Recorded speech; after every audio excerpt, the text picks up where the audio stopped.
number 19 right now, which looks at a base, ammonia. They gave us the concentration of 10 to the minus 4, which at first sight it looks like a very small concentration.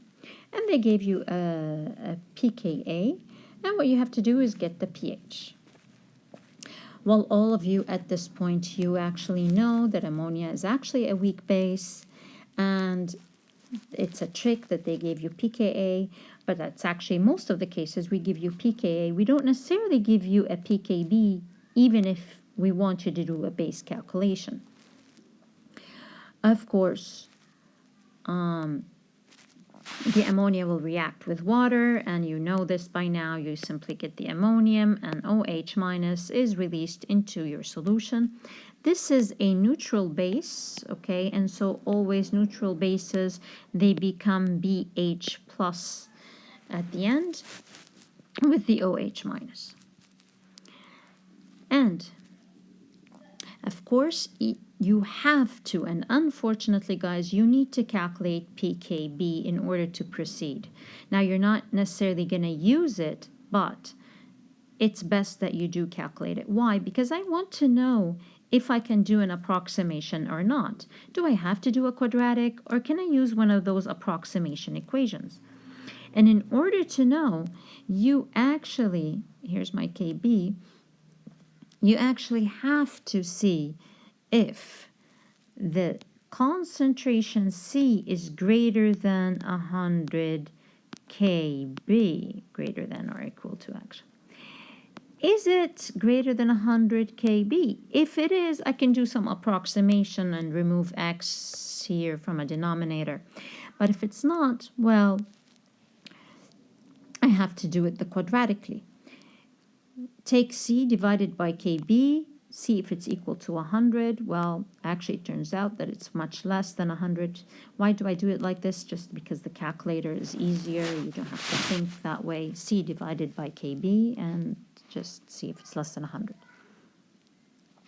Well, it's not less than 100. What does that mean? It means I have to do a quadratic. Where does my quadratic come from? It comes from my Kb expression, which is simply memorized x squared divided by c minus x. Okay, there's the x, here's my table. If you have to, draw a table. If you don't, try not to, because, you know, it's just a lot faster for you. Like we also said, if you really want to be fast, that's it. Here's my quadratic equation for a Kb. Notice that you have a Kb in here, and it's not a Ka. It's also minus and plus, so the signs haven't changed.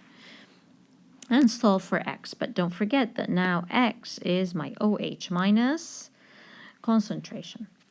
Here's now the work of your calculator, and you need to really work the calculator with the quadratic equation.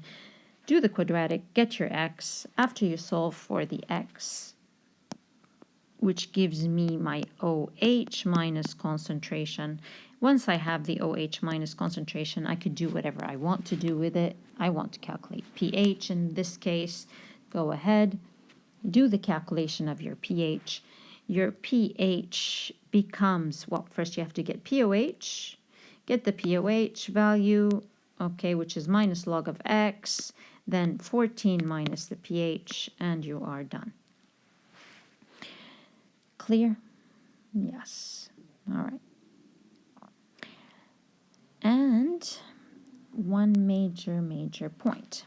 If this was an MCQ, and for our exams, they're only mainly MCQ questions, then look what ends up happening, okay? And I'm going to tell you. I'm going to give you two answers in the MCQ. One answer is pH is 9.5.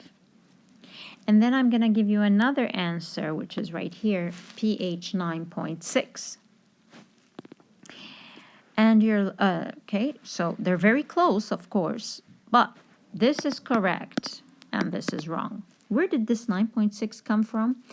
It comes from if you had used wrongly the expression which we derived with a pH equals 7 plus half pKa plus half log C, If you use that, when am I allowed to use this? I'm allowed to use it for a base, but the concentration of that base has to be greater than 100 kb.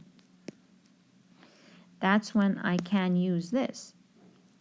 But here, this is not the case, so I'm not allowed to use it. So watch out, because you could be fooled, okay, on an exam, and we don't want to really do that. But unfortunately, a lot of you are fooled, so do watch out, okay?